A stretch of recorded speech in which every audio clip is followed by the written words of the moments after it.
And welcome back to the Velocity of Now, Yule Time Special Edition, with me, your host, Thomas Sheridan. On the controls we have Paula and Neil looking after the music. I believe it's punk rock Christmas music tonight. And all the other people out there listening to the show and who sets up all the other stations. And we forge on to the second hour. I think the first hour was quite interesting. As I says, we are being attacked left, right and centre. This is no hope and this is no hype. Plenty of hope but no hype. And, we'll make it. Nothing stops us here on the Velocity of Now. My website is www.thomassheridanarts.com. The YouTube versions of the show are uploaded on newsymbolsmedia.tv. And if you want to support me, you can go to thomassheridanarts.com and buy a book. Like I said, they go perfectly well with what we're talking about on the show. Now, music seems to be the theme again tonight of the show. Well, a few days ago, I was thinking about Christmas songs, and jokingly with a friend, I got my electric guitar, and we just jokingly wrote a quick song for a laugh. It was a kind of a piss take of a heavy metal sexist ballad, and I called it "I'm Hung Like a Mule for Yule." It's like, so that was a bit of a laugh, and then I just started thinking about, Spinal Tap, which is a wonderful film we all love, and started thinking about Bad News, which is the other spoof documentary which came out around the same time on British television, and the idea of music parodying itself, and that's a healthy thing, but that was 30 years ago. And you look at the appalling vista of music today. You see, we have to separate the music industry from music. They're two different things. Music will always go on. Bands will always survive. People will always write music from their hearts and play from their hearts. That will always happen.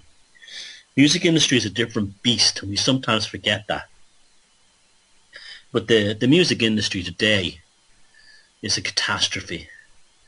Not only is it full of crap, unlistenable garbage that is just auto-tuned into madness, so-called great, quote-unquote, artists who look like they're on the game, half of them, or, should be in some kind of a club on the Reaper Man, and they're lip-syncing on stage in front of thousands of people who pay 80, 90, 150 dollars to see this garbage, to see people like Mariah Carey swinging her beef curtains in front of the stage and all this kind of rubbish. And we're told how amazing these people are. At the same time, we have the X Factor, American Idol kind of psyop. Why did we get this bad? Why did rock and roll die in the music industry in terms of music promotion, and why did all happen? Now, I was talking about joke metal songs. I was thinking of a band. Let me tell you about this. About the early 2000s, there was a show on the BBC called Later with Jules Holland. I think it went down Friday or Saturday nights. And this was the kind of show I should have loved. I should have loved this show. It was live performances by bands, often bands I liked, like The Cure and New Order, and all kinds of other groups I liked were often on the show and performing live, hosted by Jules Holland, the keyboard player from Squeeze, and it was a kind of a specially selected guest of celebrities to promote their new crap. And I should have loved the show, but the show always made me feel crap. It always did. I can't explain it. It always seemed like the ones who were on the show are the musical acts we approve of. And they became increasingly stupid as the weeks went on. I can remember a band called The Magic Numbers once, and I was like, what is this crap? Why is this on here? It's rubbish, They're not good enough to be a rock band. They're not good enough to get, certainly got a BBC late night program that gets millions of viewers. But then one week there was a band on that I thought was a joke. They were called The Darkness. I thought they were some kind of spoof band like Spinal Tap. And the guitar player singer jumped on a piano and was just like, had this falsetto voice, I believe it if they go, no, this kind of thing, right? And I was like, what is this shite? What is this? And but at the same time too, I was hearing some pretty tasty guitar riffs, some pretty nice Thin Lizzy type twin guitar playing, some interesting, good proper riffs in amongst all this like comedy of this guy who dressed like kind of like this kind of like goofy looking version of Freddie Mercury. And I just saw that's the end. And then I saw the video for that song a few weeks later, and it was pure Spinal Tap. They're on a spaceship, and they even appear in the video the same way the band arrive on one of the scenes in Spinal Tap. They come out of like kind of like pods or through doorways, and I just thought that was like a one-hit wonder thing. What was interesting, that magazines like Metal Hammer and Kerrang were actually giving them awards for their music and stuff like that. Now the band seems to have been sincere at the time, but they're a very important band because they were put into the spotlight in order to destroy the dignity and soul of rock and roll. They definitely were, and I'll tell you how it happened. The people who were into them were not really rock fans. There were people who could have easily been into Mariah Carey, Britney Spears, or anyone else. They were into them because they were famous and they were on TV. And they were hyped to high heaven. They were hyped to high heaven, and that's why the Darkness were shoved out there in everybody's faces. You could not get away from them. Now the Darkness came from some town in England, Lowerscroft or somewhere like that. They appeared to have built up a local following, but not as a rock band. They were kind of a gimmick live act. They were kind of lots of fun, but they were not taken seriously. And that's okay. Not every band should be taken seriously. But they do things like do handstands on stage and just that kind of thing. And it went on. And the manager of them seemed to have, I don't know who she was or what she was about. Her name was Sue something. But she seems to have had a vision for them that was beyond that of just a band. Why, who she is, what she was about, I don't know. But the band could not get signed by a record company because all the record companies, they all thought, quite rightly, it was a gimmick act. It wasn't a real band. It was not a real band. It didn't have a real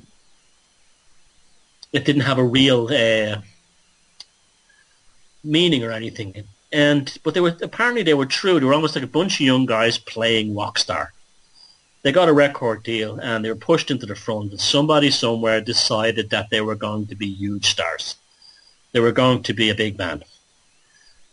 And they hit the ground running, loads of hit singles. The album sold really well.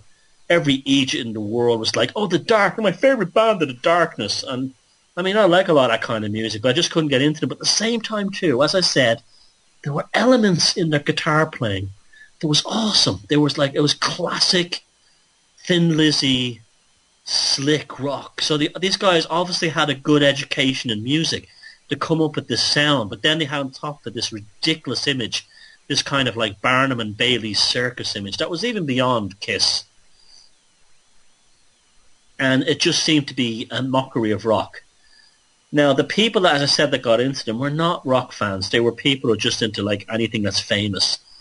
And after a while, they had a UK and Irish tour playing in big arenas like the O2 in Dublin, and a lot of the places were empty. A lot of them were half filled or quarter filled. And the band basically imploded after that because they discovered who their real audience were. The real audience are people who don't give a toss about like rock. They only want to be there for what's famous. And the proof of that is they reformed, I think, a few years ago. And the only big gigs they've done has been supporting Lady Gaga, which is their audience. Sorry, guys, that's your audience. At the same time that these guys came up, and vanished was the period when the X Factor came along, Simon Cowell and all this type, where quantification of musical talent was reduced to a kind of an Olympic sport that had nothing to do with soul or passion and everything to do with people who, a lot of them had no background in music like Cowell, telling them how to sound and expecting them to behave a certain way. This was almost like what they're doing with Common Core in education. This was Common Core in the music industry. They were splitting the generations.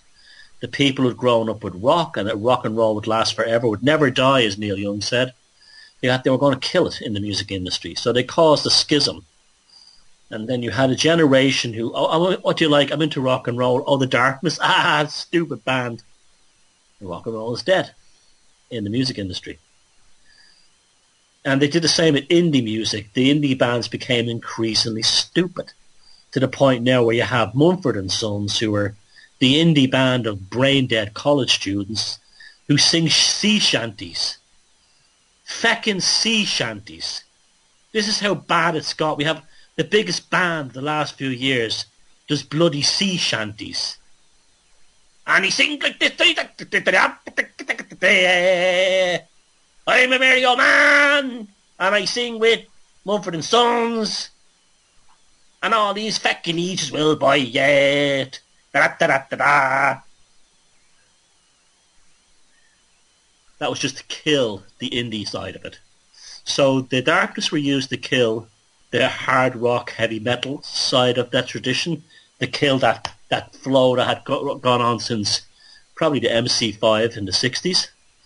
And the Darkness, the Mumford & Sons finally killed the indie music, which began with probably the Stooges in the 60s. Gone. It's all gone now.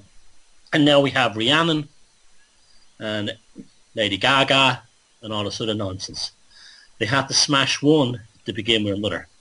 Essentially, more than smashing it, they had to degrade it and take away the humility of these, the dignity and the soul and the beauty of these things. The true beauty when you hear a piece of rock music and it hits you right there. They killed them starting with the Darkness, and they finished up. The first shot was the Darkness, and the last shot was the coup de grace, was the Mumford & Sons nonsense. And the thing is that I bet the guys in Mumford & Sons probably can play and everything. They probably have talent, but there's someone somewhere says let's make some money off all the morons in college who will think you're great because we'll tell them you're great when they're singing your sea shanties. We're in Cambridge singing our sea shanties to a bunch of fucking PhDs. Da da da da da. Mumford & Sons. Jesus. I mean, that's what it's come down to. And so here we are. Okay. Now, the music industry won't get away with this because people like Simon Cowell and the people who run the record companies today, they probably record companies in the past were not always as despicable as they became to be. There genuinely were A&R people in the past who would, sign up Neil Young or Bob Dylan or The Jam or someone like that with the best of intentions of being genuinely caring of the music and it meaning something to them, wanting to help this band and wanting to bring them along. It genuinely was real, where now you have a kind of a punishment factor. You are going to be recruited by this record company until we finish with you. I often think that Milli Vanilli had the final laugh. I can remember, when the Milli Vanilli came out, I thought that song, girl, you know it's true. I thought that song was quite catchy. I remember thinking of the pop songs at the time, it was one of the better ones. And then they had their Grammy taken away from them or whatever it was because they mimed the song. That's the norm these days. And that's what they want. They wanted a cookie cutter industry of people who were visually marketable. I mean, Westlife. I don't know if people around the world know about Westlife. But Westlife are an Irish boy band who have no talent, none. And they've sold millions and millions of albums. They have, a massive audience all over the world. Their farewell gigs, this time their farewell gigs, they were in the largest stadium in Dublin, which holds like 90,000 people. They sold out something like 11 nights of that. 11 nights of 90,000 people to see four monkeys on a stage in suits, miming and auto-tuning. And this is what it's come down to. There's even if you look back at boy bands in the past and stuff, you look at the Osmonds. The Osmonds at least did Crazy Horses. The Jackson 5 could play their instruments. And they made really good pop songs. It's not like that now. It's a machine generates them. It's all about money. It's all about the psychopaths in charge and the lords of perception within the record companies. Instead of having a musical act or a band who has a mind of their own, the reverse happens. I always think of watching X Factor and Louis Walsh, the manager of Westlife, where they were looking at some guy come on with a girl, and the guy had nothing in talent wise and looks wise that would beyond playing in a pub or a nightclub somewhere. That's the level. That's the max he would get to.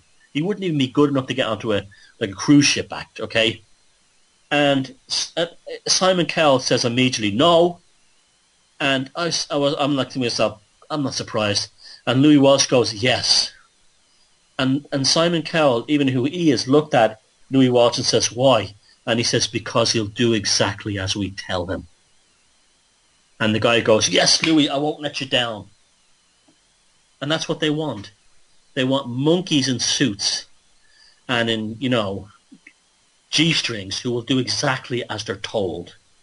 And that's why they killed off rock and roll. They killed off rock and roll for that purpose in the music industry. It will always go on. There'll always be bands. And that's why when you go to rock concerts today, of bands that are probably in their 60s at this point, everything from the Eagles to Kiss, a sizable proportion of the audience are under 25, because even the kids today, large numbers of them instinctually know that what Simon Cowell is presenting is excrement. There are people who will never get out of the boy band thing or the Rihanna thing or the Lady Gaga thing, because that's just the nature of them. They're the ultimate like robots. They're not capable of being into anything that's not, formulated and handed to them. That's how it will always be. But there's if you look at, I was playing some Blue Oyster Cult songs the other day, and over again, and all the other bands from that period, when I looked in the comments on YouTube, I was born in 1995 and the music of the day sucks. I wish I was born in 1965. I wish I was born in 1975. This kind of thing. Where do you think that comes from? That comes from the fact that these kids instinctually know, shite from gold. They do. They instinctually know it. And they know that the music that's been given to them is not real and it's not sincere, because people like Simon Cowell and Louis Walsh themselves are not real and they're not sincere. I mean, I remember there was a time that I used to laugh at Kiss. And Kiss to me seemed like it seemed like a proper band compared to what we put out today. And in some ways they were. If you read the history of that band, they actually were a real band. They wanted to be an American version of Slade. They weren't good looking, so they came with the makeup idea. And nothing wrong with that. But you compare them to what comes out today. And especially, especially at the same time that those bands we had the rise of Britney Spears. Britney Spears was almost like the baton that was passed between the generation of good pop music and the generation of crap pop music. And she's obviously some kind of mind control slave. In every interview of her, she's catatonic and spaced out and waddling around. This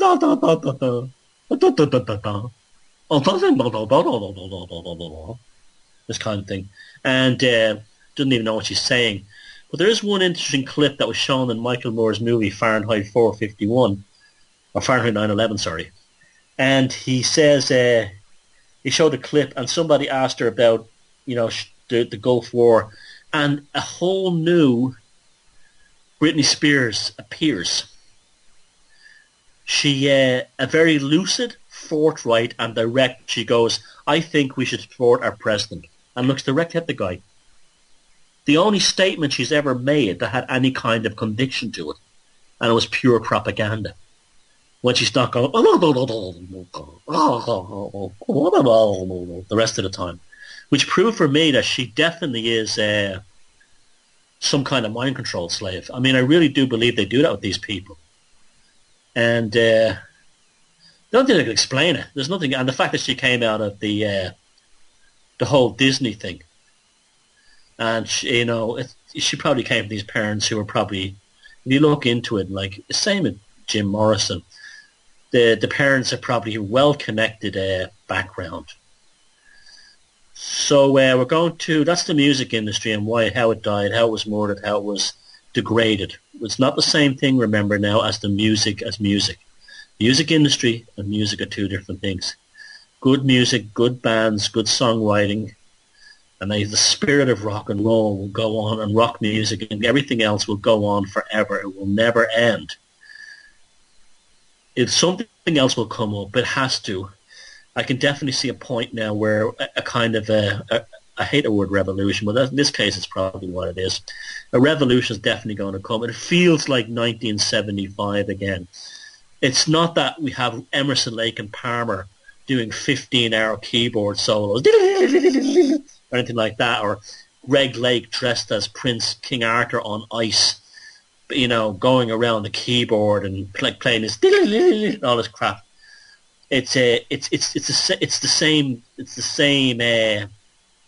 same thing. It's at the breaking point. When I was younger, I used to listen to Emerson, Lake and Palmer and go and 15-hour keyboard solos, and yes, whole album sides the same song, and I used to go, no, you're not getting away with this. It's not going to fly. This is not. It's not going to work. It's not real. I'm not going to fall for this. The same way I'm going to get people to listen to Mumford and Sons going, we're Mumford and Sons and we're singing songs about sea shanties. You are, I'm a jolly old man. And they're going to go, no, that does not represent me. That's contrived. Mumford and Son are today's Rick Wakeman's 20-hour keyboard solo. Although I quite like Rick Wakeman. I love that story he told that when Yes played live, they were so the solos, the guitar, the keyboard, and drum solos were so long that when he wasn't playing, he had like 30 minutes of a guitar solo to sit through, and he used to order pizza and an Indian takeaway, and it was delivered to him on the stage, and he'd be sitting there with his eating his Indian takeaway meal during the middle of a Yes concert. I do kind of find that very funny. But even Rick Wakeman says that. I knew at the time it was rubbish. They instinctually, Yes, knew at the time that what they were doing was a joke, and they couldn't get out. They couldn't believe that they were being paid to do this rubbish. So we'll go to a song now, Paula, when you're ready, and we'll see you in the final half hour of the show. He's a jolly old man, he's a jolly old man, he's a jolly old man, and sea shanties. And welcome back to the final stretch of the Velocity of Now, me, Thomas Sheridan, on this Yule time special 2014. Doesn't it feel better already that we're past the solstice? We're winning against the forces of darkness. And we will win because psychopathy is not self-sustaining. It's a parasitic organism, whether it manifests through a cult or through a religion, or through a political system, or through a scumbag, CIA, NSA, MI5 douche jockey who is working on this time of night for a pension in order to smash a show that's not doing any harm except making people think differently about the world while entertaining them and informing them and hopefully educating them. Yes, it's an amazing life. I was just talking to Paula there off the air, how you just never know what life is going to throw you. You know, here I am at a radio show. You'd have told me that 6 years ago I'd have a radio show, written 4 books, and I was hung like a mule for Yule. I would never have believed you. But here I am. Life is truly, you never know it down the corner. And that's because someone said to me the other day, they said, how does the system actually work? Who's at the top of the pyramid? I don't believe there's a pyramid. I think it's just 2 layers to society. There's us, the lab rats, and the farm animals. And then there's the psychopaths in charge, as Carl Jung calls them. And they're just, they're all the banking families, they're the military big shots, they're the governments, they're corporations. And they don't step on each other's toes normally. They just basically have an agreement in that psychopathic layer that they exist on, that crud. You know, the way a septic tank, there's a crust forms on top. That's what they're like. They're a crust at the top of the septic tank. And we're the pure, clean water coming out of the septic tank at the bottom. And it will always be that way. We will always be like that. Because we have one thing they don't have, the ability to create. To create. Now, going through my psychopath files, I know you love when I talk about my psychopath stuff. And I know when you love it when I talk about my Jungian stuff. And that's always been very, very good for me whenever I talk about archetypes and allegory and things like that. It's always been, people have always enjoyed when I talk about it. When you can glue that to psychopathy, it's really interesting. Now, archetypes, in human behavior, archetypes, they always manifest, okay? You will have you have the benign archetypes, the maternal archetype, the woman who's motherly. Even if she doesn't have kids, she's very motherly towards other people. She's caring, she's nurturing, she's always cooking, making clothes and that kind of thing. You have those kinds of archetypes. You have the archetype of the warrior, the guy who stands up against injustice. He's the warrior archetype. He fights and, he stands for taking care of the ones who need taken care of. That's the warrior archetype. But then you have other kinds of archetype. They're not so benign and not so, shall we say, likable. Now, then you have what I call archetypal coupling. Pathological, like a benign archetypal coupling would be a maternal, nurturing woman with a warrior male. Sexy. Look, very sexy. We like that, okay? But very reassuring. It's sexy because it's reassuring. It's sexy because it's, there's everything good about it. But not everybody is a warrior. And certainly not everybody is a maiden, okay? Now, you have one particular archetypal coupling which I have noticed all my life, and it's only now I'm beginning to see the importance of it. And I found an old crime story that kind of shows you how powerful this dark archetype is. And that's the archetype of the bombastic, bloated pig female and the weasel man, who are drawn together. The bombastic female pig type archetype can often be a big, horrific mother and her weasel son, who she has crushed. Sometimes they come together naturally, where you have a predatory weasel male, a pencil-necked nebbish who's just on the make, a greasy little dirtbag, and you have the bombastic pig female archetype, and they coagulate into a perfect pathological storm of combined predatory instinct. where one feeds the other. Now they're not always heterosexual couples. I'll give you an example. I've often found Joseph Stalin to be very, very. I'm getting a book out here because I'm trying to remember a Russian name. Oh yes, it's all very live here, folks. I'm coming to you live from my library. But I've often found Joseph Stalin, that piece of crap Soviet dictator, to be very feminine, even though he had a big bushy moustache and called himself Uncle Joe. There was something kind of like he had that bombastic female pig-like archetype about him. He had this kind of drag queen. Look with his Magnum PI moustache. There was something about him. There was something not right about the sexuality of Stalin. Now he had that kind of relationship with a weasel of his own. It was a little cretin who I can't find his name, who was this murderous dirtbag who was responsible for many of his purges. It was a typical situation. Here he is. His name was Nikolai Yezhov, and he was a greasy little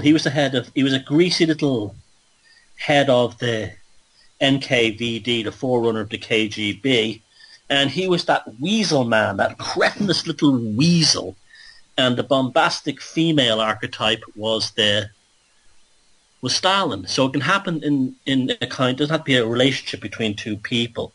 But I stumble, and I've seen this all my life. I've seen these bombastic pig women weighing 20 stone with a weasel man, and they're always involved in doing no good to others.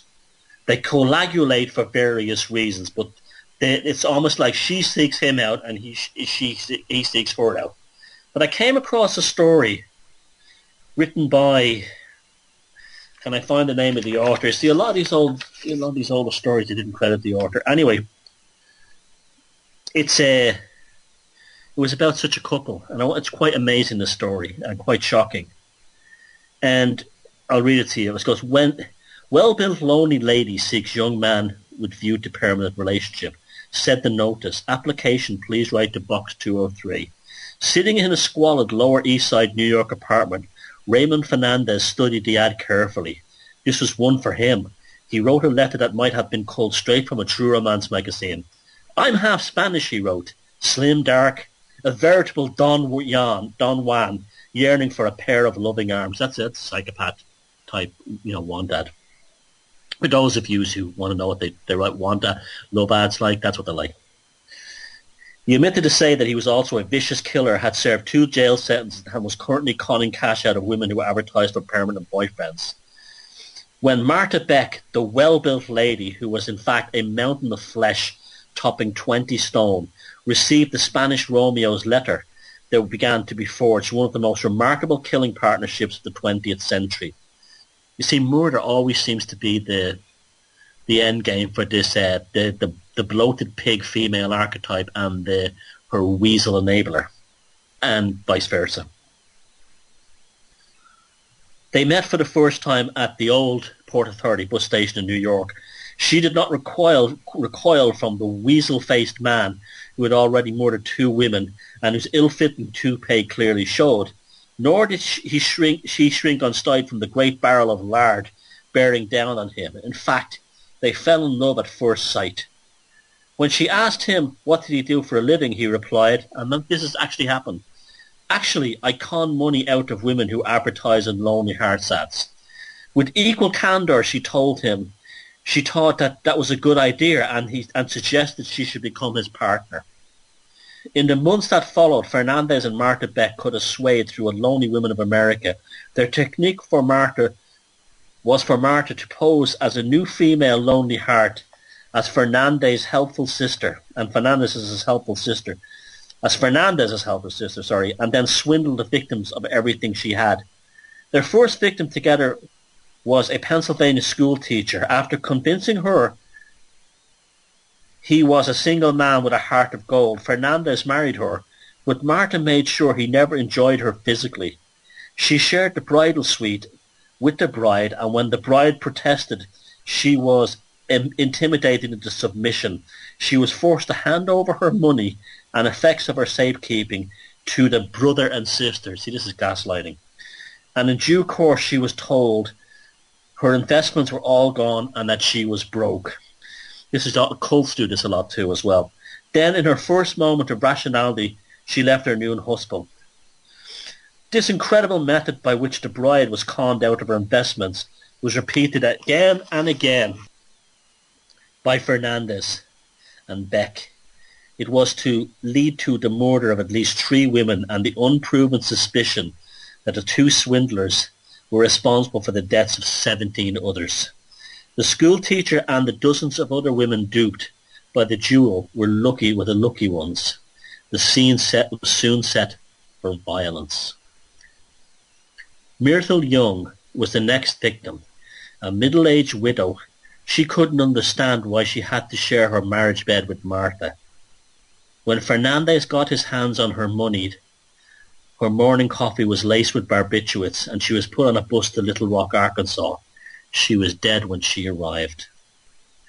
The next victim, Janet Fay, handed over assets worth $6,000. Just think about how much money that was back then. When she wanted to write a letter to her daughter, telling her she was about to get married to Fernandez, Martha brought a hammer crashing down on her skull. Just business. With all of Martha's 20-stone weight behind it, the blow killed Janet outright. The partners then dug a hole in the cellar, buried the body in concrete, and then wrote a letter to Janet's daughter, Mary, purporting to come from Janet. Mary, her suspicions aroused by the letter, went to the police. The swindlers were difficult to trace because they were always on the move. See, there's a psychopathic thing as well. They're always on the move, and if they're grounded down in real life, in modern times, they move around the internet. And they'd already contacted another victim. Daphne Downing, was a widow left with a baby at 28. After she was introduced to her new fiance's sister, quote unquote, both Fernandez and Marthez moved into her house with her. Her next shock was discovered that her fiance, without his toupee, I shouldn't laugh, but you see, the psychopaths, male psychopaths, a lot of them tend to be weaselly and cretinous and puny. And the toupee thing indicates the poor loss of hair growth due to high testosterone rates. It has a very funny effect on them. The high testosterone with psychopaths doesn't make them often masculine or muscular or heroic. It often makes them puny because they have tremendously high metabolisms. One of the things to do with this is acne and loss of hair at an early age. Guessing she was being duped, she screamed. The door was thrust open and Martha's massive bulk stood in the rectangle it made. So the bombastic pig archetype, the other half of this pathological coupling, had entered the room. It's like that movie Misery, Kathy Bates. Kathy Bates in that movie Misery was the classic pathological, bombastic, psychopathic female archetype. Behind Daphne, Fernandez pulled a gun. A single shot was enough to kill the poor hysterical woman. The noise woke up Daphne's baby. Martha took the child, turned on the bath water, and casually drowned it. Fernandez fetched a pickaxe, went down to the cellar and dug a hole large enough for the mother and child. He filled the grave with cement, and then they went off together to a movie. See, this is the psychopathic thing. They've no, it's just business. There's no emotional connection to it. Where a normal person who took part in something like that, they'd be shaking and jittery, and they just went to a movie. And the movie can be a very common thing with these psychopaths, like the Moors murderers, Myra Hindley and Ian Brady, often after they killed kids went to see movies. And then would go and review the movie and talk about it. See, this is psychopathic persona switching. They enjoyed the movie so much that they saw it a second time around. When they arrived back home, the police were waiting. The neighbours had complained about the racket. This was digging up the basement with a pickaxe. The officers insisted on a search, and when they found the still wet concrete in the cellar, it didn't take long to reveal the two bodies, the one of the woman Daphne and her baby, which Martha Beck drowned. "Sure we killed them," Fernandez said with a shrug. "But I'm not your average killer. I've always seen it as a professional way of earning a living." That's a psychopath for you. Let me repeat that. After a body of a woman he'd married under false pretenses and a baby that him and Martha had murdered was pulled out of the cement by the cops, he said, "Sure as we kills them," Fernandez said with a shrug, "but I'm not your average killer. I always seen it as a professional way of earning a living." Now, that's not a psychopathic justification, and nothing is. That's just like Shaney this week, isn't it? With the torture. You see, I'll do it again. "You've done it before," gasped the cop incredulously. "A number of times," replied the killer, while Martha chortled with glee. "Hee hee hee hee! This big pig! This big nicotine-encrusted, windbag, bloated sow, archetype, pig bag female. Hee hee hee hee hee hee." Just think about what the cops saw that day. They were arrested, and while they were in custody, I always think of these types, that scene in The Exorcist where the older Catholic priest is murdered and Father Karras comes back into the room and the demon who looks, even though it's a little girl, but they've made her look amazing, like that bloated pig, psychopathic, bombastic female archetype, and she's going, hee hee hee hee hee hee hee hee. That's where I imagine that Martha was like. They were arrested, and while they were in custody, police probing revealed that, although no one could be exactly certain, their final victim of tallies looked like 17. The trial was fixed for June 1949. As soon as Martha, and she was only 30 at the time, entered the courtroom, she ran forward to kiss and embrace Fernandez. "I love him," she cried. "I love him, and I always will." The death sentence was inevitable for both of them. They were taken to Sing Sing and placed in cells opposite each other. The authorities decided that Martha was made of sterner stuff than a lover, and that he would go to the chair before her. While he was being executed, she ate a last meal of a double portion, you fat cow, of fried chicken and chips and salad. Then she wrote a note. "Imprisonment in the death house has only strengthened my love for Raymond." Sitting in the chair, she even managed a defiant smile as the switch was pulled. And that, folks, is what a psychopath is. I've been telling you about that. I wrote 2 books about it, but that's how they are. Now, her love for Raymond was not love like love that we think it is. It wasn't even psychotic love. What she had found, she was like a psychopathic jigsaw piece. And to complete the jigsaw, she needed another piece of the psychopathic jigsaw. And Raymond Fernandez was that. And by bringing the two of them together, she almost turbocharged herself. And he almost turbocharged himself. And it's very rare for psychopaths to come together. But they will come together if they're socially deficient. That by themselves they haven't got enough to have a successful predator life.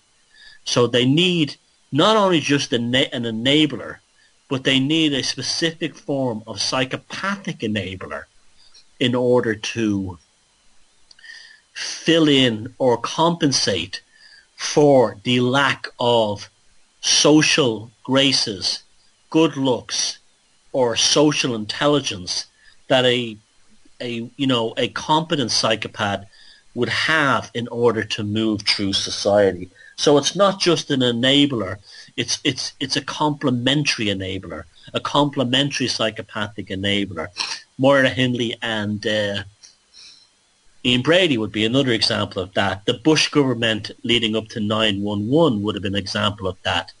No matter how you feel about 9/11, personally, I don't really care enough about it, but I see that as it was happening, they were warned by everybody.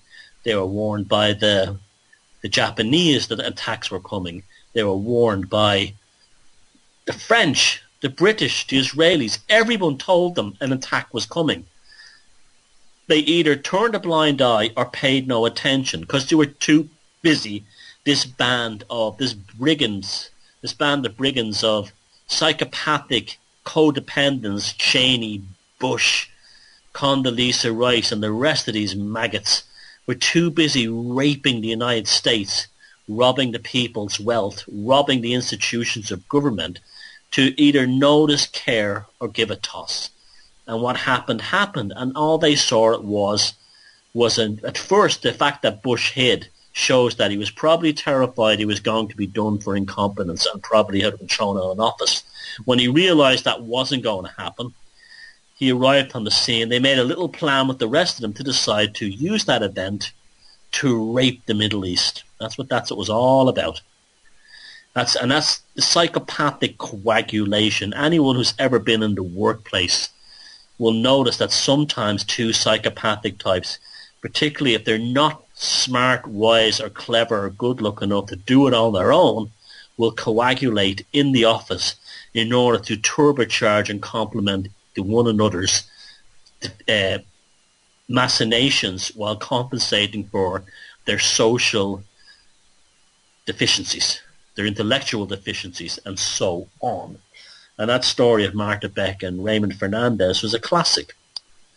That's why these crime magazines and these criminal profiling books have been very useful for me for able to understand these beasts, because you don't only understand them at the sort of pathological, psychological level, but you understand them at the archetypal level as well. It's interesting that they chose that they would prey on women. They could have easily turned it around and had Martha write love letters pretending she was like this hot babe, and then Raymond Fernandez doing the business. But it was the other way round. They decided to target women because what this bloated 20-stone pig female psychopathic archetype and really wanted was to harvest the energy of those women, because she knew she would never have that in real life. So Fernandez gave that to her, and it was a harvesting thing. And that's, the psychopath is the ultimate harvester of energy, of other people's labours, the ultimate parasite. A tapeworm is what I describe them as. And that's why we must always be vigilant. I've written 2 books on it, if anyone's interested. One is called Puzzling People, and the other one's called Defeated Demons. If you want to know anything about these monsters in a very basic, down-to-earth manner, that's where it is. Unfortunately, the whole field of psychopathy has now been spread all over the place, where you have these neurotic types who think that their ex-boyfriend dumped them, that their ex-boyfriend only dumped them because he was a psychopath. That's clouded the issue, and that's going to only allow more Martha Becks and Raymond Fernandez to feed, because they're delighted with this confusion and this desire to, to throw that phrase around so quickly. At the same time, you have Professor Kevin Hutton and Dutton and the rest of them trying to normalize it. That's another thing. I just saw today that there's all this hullabaloo that there's a black actor playing James Bond, and it's supposed to be a shocking thing or a big deal. This is how mental people are. Listen, folks who are worried about this, let me explain something to you. James Bond is a movie character. he didn't actually really exist. So what skin color he is or what accent he talks with is kind of irrelevant, because this is called acting. Actors act and they play roles. Was 90% of the actors who played Jesus Christ were not Arabs or Jews from the Middle East. They were white dudes. You know? People are so stupid, actually, when I think about it. But, again, the Lords of Perception have trained people to think this way. The Lords of Perception have trained people to believe that only their roadmap for the human consciousness, their roadmap for the human psyche, is the only one people should follow. The only one that has validity, bringing us back to the skeptics at the beginning. They are the ultimate slaves to the Lords of Perception. That's why you have college. I would think college rock. Oh, you know, some of the worst bands are in college rock bands. The worst bands are college rock bands, because a record company could take, in the old days, the crappiest indie band and put them on the college circuit and tell the college students, all these highly educated students, that this is the cool band, just like they're doing at Mumford & Sons now. And they believe it. They believe it. Submission to authority. Submission to orthodoxy. The boss is always right. And the psychopathic control grid depends upon that. This is why it's not just because we passed the solstice. You can probably see there's a difference in my voice. I'm a bit more fired up and up for it and a bit more relaxed than I have been in the recent shows, but we've also passed the point of darkness. This is the point where the seeds of creativity are now sown for the following year. So those of you who are songwriters, write your songs now. Plan your styles of music, learn your instruments, develop a new relationship with your craft now. Those of you who are artists, develop a new relationship and cultivate new expressions of the aesthetic. Those of you who are poets, infuse yourself with language that will now feed you in the months of light ahead, because this is the time the psychopaths are in deep confusion. And this is the time of year when those of us who don't fall for all this Christmas commercial nonsense have the ability to actually jump ahead, to move ahead and get in front of them. They know good this time of year, and they're gatekeepers and their vanguards and the skeptics and all those, the media. They're off guard at the moment. The media have stopped reporting on Ebola and terrorists because they want people shopping for the Christmas. They're off guard. Politicians aren't working around this time. They're off doing whatever they do. The skeptics and the debunkers and the slaves to orthodoxy are feeling very alone right now. They don't have leadership. They don't have politicians and journalists telling them what to do. And they're surrounded by those of us who understand the importance of the days between the solstice and the end of Yule around Dift, of the magic of this time, and how the application of rituals, even if you don't believe it, and the application of exploring other aspects of consciousness, the aspects even of looking at our spirituality, are so powerful, and in that moment we create. So thanks very much for sticking with me for the last 2 hours. To those of you who tried to kill the show, get a load of that. Thank you to Neil for the music and Paula for being as vigilant as ever, running the background, and everyone else involved in this show.